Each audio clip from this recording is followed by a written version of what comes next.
Une séance de Deezer un peu particulière ce soir, je vous avais prévenu, puisque cette séquence est enregistrée.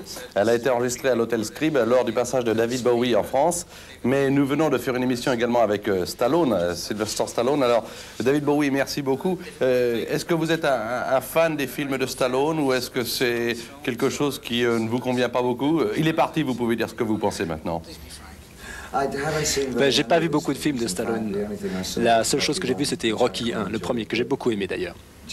Mais en général, si j'ai la possibilité de voir des films au cinéma, si j'avais le choix, disons, entre Stallone ou David Lynch ou Alex Cox, eh bien, je prendrais peut-être plutôt Alex Cox ou David Lynch que Stallone. Bah voilà, ça fera plaisir à Stallone qui est parti, merci beaucoup. Alors, David Bowie, maintenant, on va parler de disques. On parlera d'ailleurs de cinéma après, puisque vous êtes également un acteur. Alors, 95, c'est le chiffre qui correspond à ce que vous avez fait dans le disque en tant qu'album ou en tant que single. 95 disques, qu'est-ce que ça représente pour vous de faire un disque? Qu'est-ce que ça représente pour moi de faire un disque? Vous voulez dire par rapport au chiffre 95? Non, par rapport, disons, à faire des films de cinéma, par exemple, eh bien, vous savez, dans l'ensemble, j'ai toujours essayé de faire des films parce que j'aime bien la mise en scène et j'ai pu travailler avec des bons metteurs en scène comme Nicholas Rock dans The Man Who Fell to Earth, comme également Merry Christmas, le film de Shima. Donc, si on ne me propose pas un rôle au cinéma, je le choisis à cause du metteur en scène, plutôt qu'à cause du film. Alors, ça commence à changer parce que maintenant, moi-même, je commence à acquérir, à lire les travaux de réalisateurs de scripts qui m'intéressent. Et moi-même, je dois faire la mise en scène. Donc, cela m'intéressera davantage à l'avenir. Je voulais vous dire, David, qu'est-ce qui vous intéresse quand vous faites le disque? Quelle étape est la plus excitante pour vous? D'entrer en studio, la sortie du disque? Je crois que ce qui m'intéresse le plus, c'est l'enregistrement à proprement parler. En général, la composition de paroles, de chansons me fatigue beaucoup. C'est très important, mais c'est beaucoup moins agréable. Et l'enregistrement est beaucoup plus agréable dans le studio et le fait de travailler avec ses collègues musiciens. Enfin, c'est surtout un peu se libérer de ce qui est sur le dos. Le véritable enregistrement des Pirates de Lourd-Fardeau, c'est vraiment très agréable. On a toujours envie de faire quelque chose et on pense à la chose suivante. Les deux derniers albums, eh bien, c'était Tonight, Absolute Beginners. En quoi celui-ci, Never Let Me Down, est différent?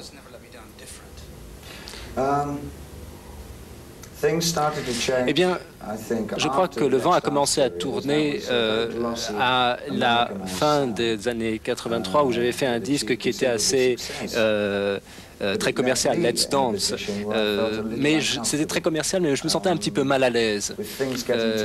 Tout devenait un petit peu trop sucré et un petit peu trop plastique. Alors ce que j'ai essayé de faire ici, c'est de revenir à un style de guitare qui concerne un petit groupe, quelque chose qui est plus musical, qui est moins commercial. Et c'est très différent de ce que je faisais dans les années 70. Ça fait des années. Vous avez travaillé pour faire ce disque avec une équipe des années 60, une équipe des années 80. Vous avez regroupé un peu l'ensemble de vos compagnons, ceux qui ont la même sensibilité musicale que vous? Oui, effectivement, il y a beaucoup d'affinités musicales. Les musiciens que j'ai recrutés pour ça, c'est surtout Carlos Alomar, qui travaille avec moi depuis 14 ans maintenant.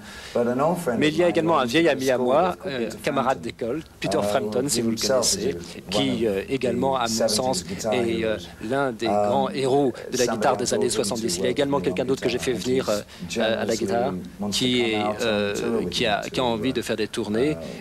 Enfin, Peter Frampton veut m'accompagner, je suis très content de l'avoir parmi nous. On va regarder immédiatement, David, un extrait, car on peut regarder un extrait du disque avec le clip. Et tout de suite après, justement, on va parler des clips. Alors justement, les clips, ça c'est important, le vidéoclip, vous en avez été l'instigateur pour plusieurs, pour des chansons qui vous appartiennent. Est-ce que c'est un nouveau moyen de communication? Enfin, pour moi, quand j'ai commencé à faire des clips, c'était quelque chose de vraiment passionnant. C'était un domaine dans lequel on peut faire toutes sortes de choses. On peut faire finalement une œuvre qui a le même poids que la chanson, mais qui n'est pas une chanson. Alors ça, c'était avant l'avènement des clips dans le grand public. Et ça, maintenant, les clips, on les voit partout à la télé.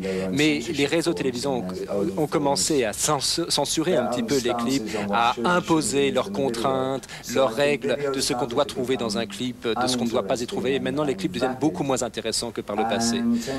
Et les clips tendent plutôt à être commerciaux qu'à soutenir la valeur musicale d'une chanson. Moi, je continue à m'en tenir à mon style, mais en général, les clips deviennent de moins en moins intéressants. Alors, c'est vrai qu'on a un petit peu tendance, quelquefois, en tout cas dans un passé récent, à voir des images qui ne correspondent pas du tout au texte dans les clips. C'est une mise en scène avec tout ce que ça peut comporter d'artistique, peut-être, ou de recherche, mais qui ne correspondent pas toujours au message éventuel de la chanson. Est-ce que ça, c'est pas un peu aussi gênant pour la compréhension, je dirais, internationale d'une chanson? Parce que c'est vrai que beaucoup à travers le monde parlent la langue anglaise, mais tout le monde ne parle pas anglais. Et l'image, quelquefois, pourrait aider à la compréhension du texte. Oui, je vois très bien ce que vous voulez dire. En fait, je crois qu'on peut servir d'images fragmentées, surréalistes pour aider à la compréhension d'une chanson si ces images elles-mêmes sont lourdes de sens, si elles peuvent se faire comprendre par un public international, si elles sont pleines de symboles, par exemple. Mais si on se sert d'éléments un petit peu fictifs simplement pour vendre la chanson, là, je crois que tout l'exercice devient sans intérêt. Il y a quelques semaines, en France, on a fait disparaître une chaîne musicale. Il existait une chaîne musicale qui était vraiment spécialisée pour les jeunes et on l'a fait disparaître pour en faire une chaîne de télévision généraliste. Est-ce que vous, qui venez d'un pays où il y a de multiples chaînes et notamment des chaînes qui ont un créneau pour les jeunes, vous êtes plutôt favorable à l'existence spécifique d'une chaîne pour les jeunes, disons pour les 15-25 ans? Oui, je crois qu'il est très important d'avoir des jeunes gens qui puissent avoir accès à la musique et échanger leurs idées musicales par le biais de la télé. Mais en Angleterre, il y a très peu de chaînes qui soient en fait branchées sur la télé. Il y a peut-être 2 ou 3 émissions qui passent des clips, mais en général, il y en a très très peu. En fait, il y a beaucoup plus de musique à la télé française qu'à la télévision italienne, suisse ou britannique. Et aux États-Unis, bien entendu, alors là, il y a de la musique partout, sans arrêt à la télé américaine. Mais enfin, c'est très facile, on peut l'allumer, on peut l'éteindre comme on veut. Vous savez, David... Enfin, c'est le spectateur qui fait son choix. Ouais. David, il y a beaucoup de chanteurs français qui se plaignent, c'est pas toujours les meilleurs, mais qui se plaignent de l'invasion de la musique anglo-saxonne. Pas de Bowie, parce que Bowie est une star, mais enfin, on dit à chaque fois qu'il y a un petit disque américain ou anglais qui arrive, eh bien, on le passe sur les radios, on le voit à la télévision. Et nous, les Français, chez nous, on n'y arrive pas. Vous avez un sentiment là-dessus, une appréciation? Oui, ça, c'est très important. Il est très important que le public français soutienne les artistes français, quand même. Alors, quand chanterez-vous en français? Vous savez, je parle vraiment très mal, d'ailleurs, toutes les langues. Je crois que j'arrive pas à parler ni français. J'ai même du mal à parler l'anglais. Voilà. Vous habitez où? Vous habitez à New York, à Londres, en Suisse? C'est difficile de vous saisir. Je sais que c'est très difficile de me saisir. Alors, où est-ce que vous habitez? Non, en fait, je passe tellement de temps à voyager que je ne sais pas si je suis domicilié quelque part. Je n'ai jamais manqué une maison que je pourrais appeler chez moi, tellement je voyage. Enfin, pour moi, la plupart du travail que je fais par écrit, la plupart de mes compositions sont faites des endroits où je suis passé, c'est-à-dire dont je suis déjà parti. Par exemple, si je suis en Allemagne, j'écris une chanson où les questions de quelque chose, et puis si je vais au Japon, le style va également changer. En fait, il est pour moi essentiel de voyager et de ne pas être fixé quelque part pour pouvoir rester créatif. Et c'est très important pour les paroliers d'être conscients des différentes influences culturelles qui existent dans le monde entier afin de pouvoir rester créatif et intéressant. Est-ce qu'on peut avoir une famille quand on voyage tant? Est-ce que vous pouvez avoir un rôle stable? Parce que c'est... Si, absolument. Oui? Non, mais bien sûr. Je vois quand même mon fils, je le vois beaucoup. Et à chaque fois que nous pouvons nous voir, nous nous réunions. Et puis je continue à rester en contact avec lui. Et je fais du temps, je me débrouille pour pouvoir le voir, où que je sois dans le monde, pour que je puisse le voir. Puisque vous parlez de votre enfant, moi je vais parler également de quelque chose qui fait rêver les enfants, c'est le déguisement. Et pendant longtemps, on vous avait un petit peu déguisé, c'est-à-dire que vous faisiez du cinéma avant d'en avoir fait professionnellement, avec des visages visage qui changeait avec des yeux de différentes couleurs, avec des maquillages. C'est terminé maintenant, David Bowie déguisé, it's out? Oui, les David Bowie déguisés, oui, je ne sais pas.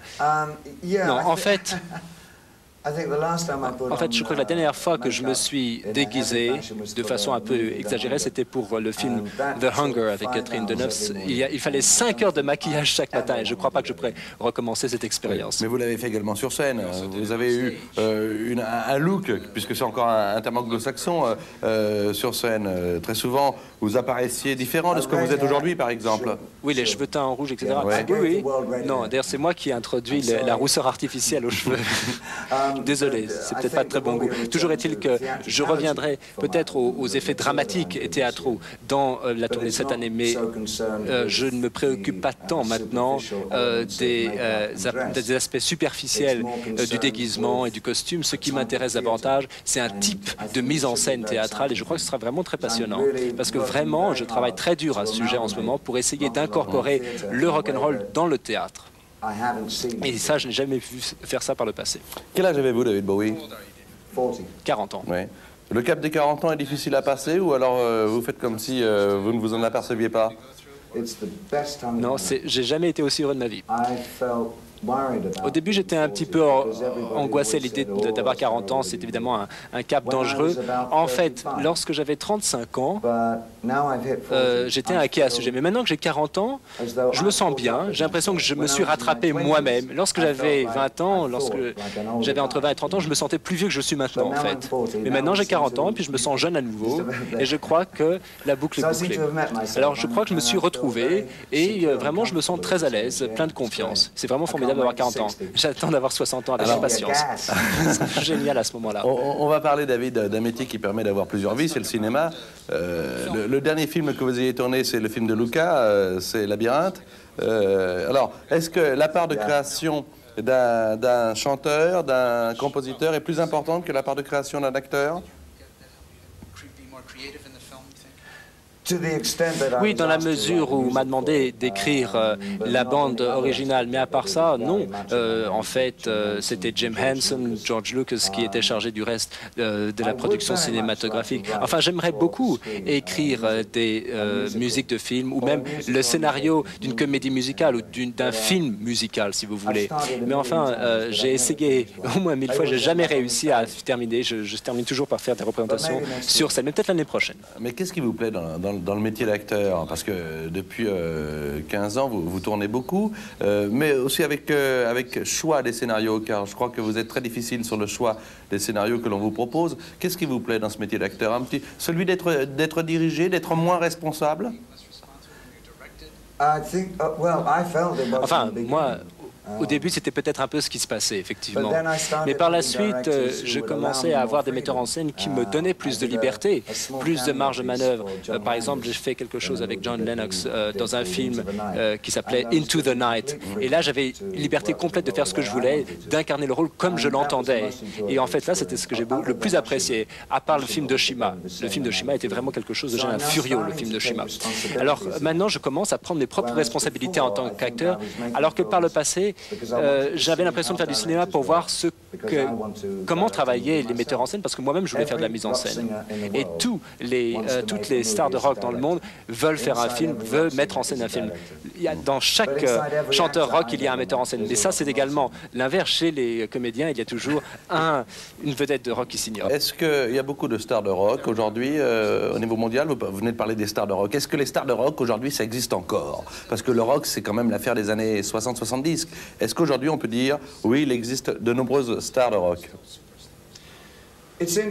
Oui, c'est une question intéressante parce que maintenant, le rock est quelque chose qui passe à la télé. C'est la télé qui est véritablement le support de la télé. Mais ce que je trouve vraiment passionnant dans le rock des années 60 et 70, c'est qu'on ne voyait pas tout ça à la télé. Il n'y avait pas de rock à la télé. Généralement, c'était quelque chose auquel on avait accès difficilement. Si on voulait vraiment faire l'expérience du rock'n'roll, il fallait aller en concert. C'était la seule possibilité. Il fallait faire un effort. Maintenant, c'est tellement facile. Il suffit d'appuyer sur le bouton de la télé que finalement, le rock perd fier de sa caractéristique spéciale qu'il avait par le passé. Donc le rock est toujours en train de se remplacer par autre chose. Mais je crois qu'il faut s'attendre à voir des groupes qui vont révolutionner le rock et qui feront des choses sensationnelles, qui changeront la situation, qui feront tourner les choses. Mais ceci sera différent de ce qu'on a vu dans les années 60 et 70. Parce que, à cause de la télé a modifié complètement le visage du rock. Vous la regardez souvent, la télé? Non, très rarement, le moins possible. En fait, j'ai remarqué que quand je regarde la télé, je regarde plutôt les actualités, des choses comme ça. Alors justement, est-ce que vous vous intéressez un petit peu aux choses qui bouleversent le monde? Est-ce que vous êtes un homme, comme Stallone nous l'a dit tout à l'heure, engagé? Est-ce que vous êtes quelqu'un qui prend des positions? Ah oui, absolument. Je prends position, d'ailleurs, sur la plupart des choses, quelquefois à titre privé, mais quelquefois en public également. Mais j'ai certainement des positions sur toutes les choses du monde. C'est-à-dire que... D'ailleurs, je crois que comme vous-même, je lis le journal tous les matins, je regarde les actualités à la télévision. Oui, mais est-ce que vous allez plus loin? Est-ce que vous militez pour une cause quelconque? C'est difficile quand on vit à... Voilà.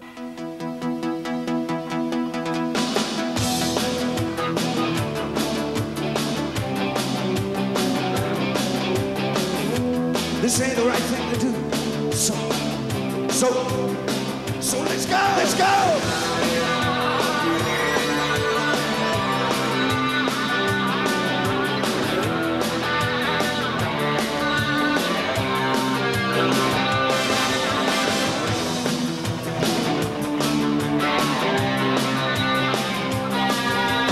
Drunk girls that know what they're after. And young girls, they don't kiss me goodbye. Oh, the rockets are shooting up into space. The buildings, they rise to the sky. Bang, bang, I got mine. Bang, bang, reach for the sky. A good friend, and maybe you'll take. He'll drive a sports car until it's too late. But we'll have a hot time in the town tonight. 'Cause love is my best, and it's the best. Yeah. Bang, bang, I got mine. Bang, bang, solution. Bang, bang, are you all angels? Bang, bang, you ought to be a picture. Yeah, right.